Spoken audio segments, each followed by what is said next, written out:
Welcome back to Every Other Carl. I'm Carl, and today I'm replacing the air oil separator on my Boxster to see if it fixed some of my problems.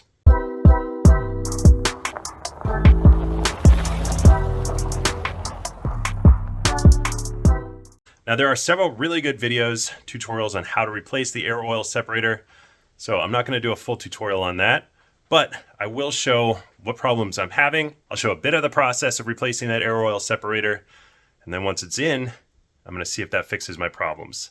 Maybe that'll be helpful for you. This is my 2003 Boxster base. It's not an S. And I'm having a few issues. I'll explain some of those to you. One issue I'm having is that I hear a little bit of a whistle.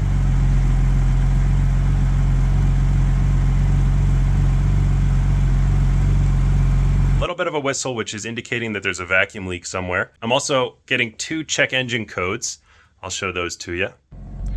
I have a check engine light, and I will go ahead and scan that, show you what it is. Looks like we got two codes. We got P0171, P0174. A couple times I've seen a puff of smoke come out of the exhaust. I know a little bit of smoke is normal, but I've seen some that I think is a little bit too much. And then one symptom that I think is a clear giveaway of the air oil separator is that when I have the engine running, the oil cap will not come off. It is sealed on there. Maybe I could get it off with vice grips or something like that, but I definitely can't get it off by hand.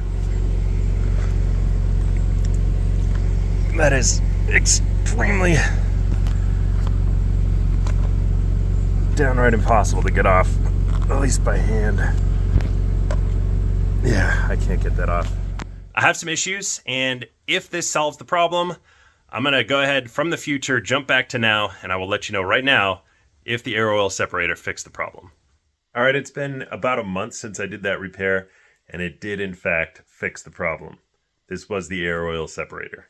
All right, I hope it did because I'm going to start working here. All right, as you can tell, my drain plug over here on the driver's side is completely clogged.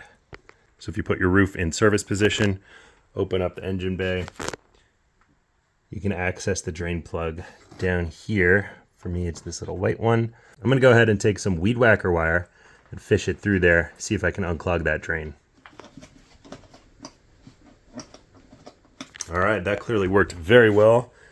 I have water coming all over my garage floor. Let me clean this up.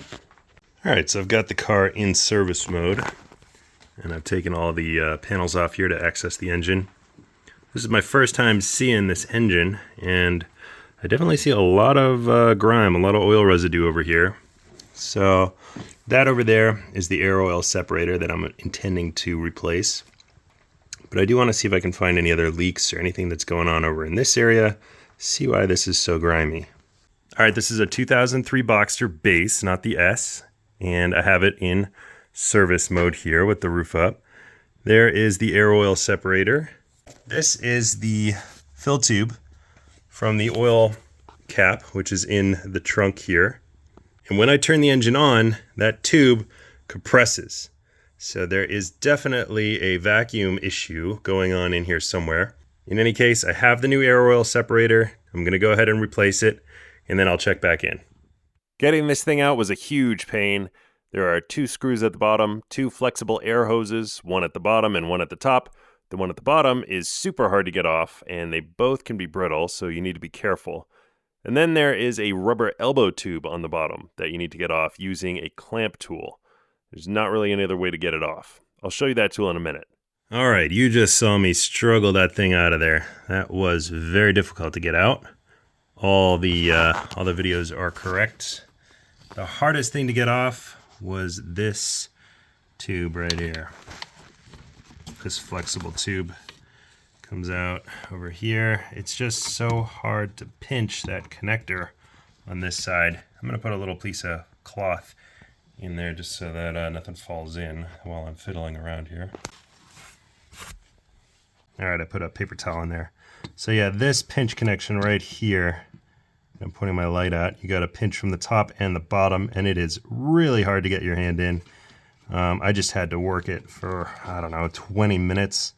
You probably saw me struggling in the time lapse there, but just really work it, push my hands against the air oil separator, to try to get some leverage to pry that off of the air oil separator. It was hard to do. But anyway, the other one here, this one, that came off pretty easy, but the hose was really brittle, so I just completely snapped it. I don't know if you can see right there, it is just snapped. So I got to buy a new one of these.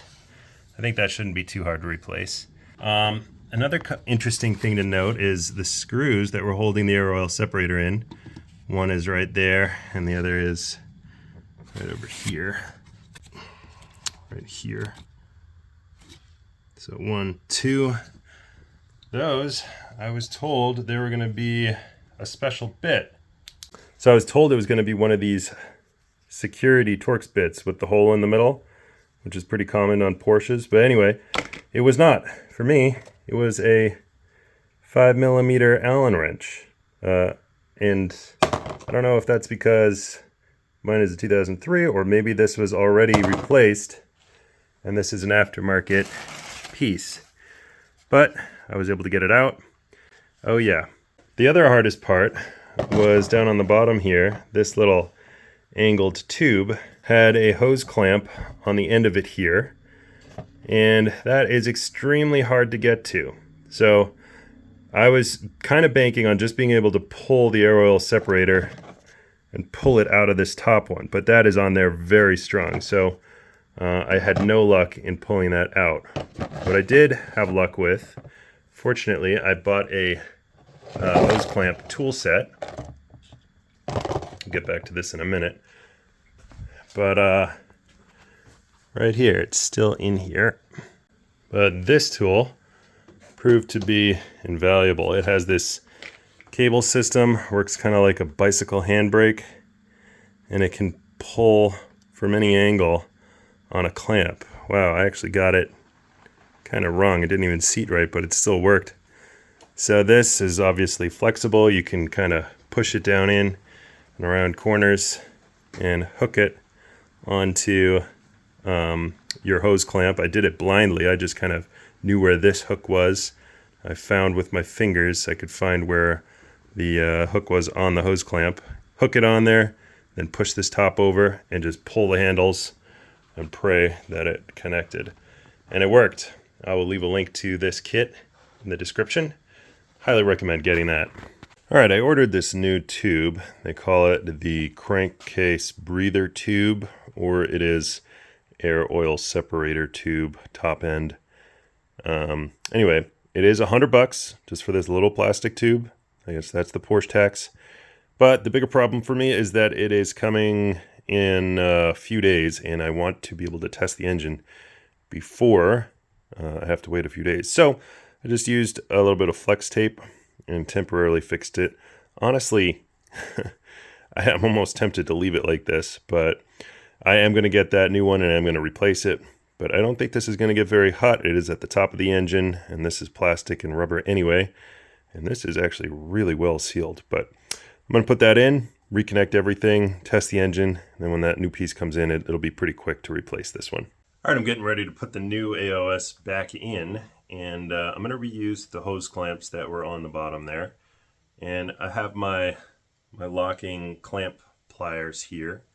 I can show you a little bit better what they do. If you can tell, right here, it has two teeth. It hooks onto the clamp, and then as you squeeze it, it opens it up. This also happens to be locking. So over on this end, it has this little gear here, and as you squeeze it, this little device locks the setting in place here, so that stays open. So I'm going to fish this down, and I'm going to leave it locked in place on the hose, and then when everything is in place, I can release the clamp and then take this tool out. Hopefully that's going to work. I'm going to put a little WD-40 on the elbow too, just to make sure that hose clamp can move freely once it's down in there before I actually release it and let it set in place. Getting the AOS back in was a lot easier than getting it out, but it was a pain to get that little elbow hose in place down at the bottom. You just need to really feel for it with your fingers. Okay, I was able to get both screws in and that bottom elbow in place. I highly recommend getting one of these clamp tools. This definitely paid for itself just in this one little job. They're pretty cheap. There's a bunch of different ones on Amazon. I'll leave a link to the set that I got down there. It's probably the cheapest one, and it worked great. Another little trick that I would recommend is if you're using this 5mm Allen wrench, I just taped it onto my extension here for my ratchet so that it wouldn't come out because I don't have a magnetic one. Anyway, just another little things just so that doesn't fall off as you're inserting those screws down low there. Final little tip here, I have my little magnetic wand here. I was holding on to this screw as I put it in, and that helped make sure I didn't drop the screw down into the bowels of the engine as well. All right, now I just need to connect both of those little breather hoses. There's one low and one high. That one on the top, the high one, is the one that I did my little repair on. I'm gonna put it in for now, like I said, but I will change it once the new one comes in. But this will allow me to test the engine and see if we're running a little better. Before I actually do test the engine, I'm going to clean out the MAF sensor. That's on the other side of the engine. Clean that out, and that should help the airflow sensor work a lot better. The air hoses were really easy to get back in place. You just need to be careful if they're brittle, like mine were. All right, everything is back in place. I'm gonna go ahead and start the engine and see if I still get that pressure issue with the oil fill cap.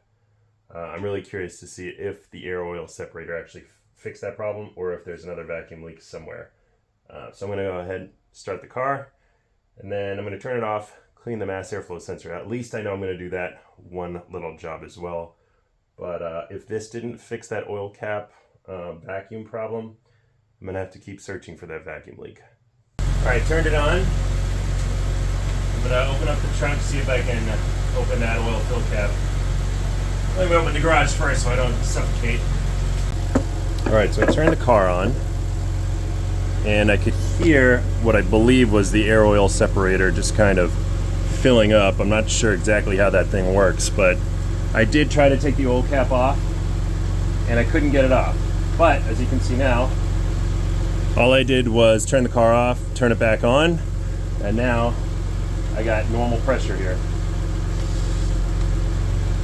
So I think that is a great sign. I think that air oil separator is working. I can now take the oil cap off by hand. All right, I'm gonna go ahead and clean out that MAF sensor and then put things back together, maybe take it for a test drive. All right, the MAF sensor is right there, over on the driver's side. And I turned the ignition off, took the key out. I shouldn't have to disconnect the battery for this. There shouldn't be any power going to the MAF sensor at this point. So I'm just gonna unplug it, pull it out, and give it a spray with some MAF sensor cleaner.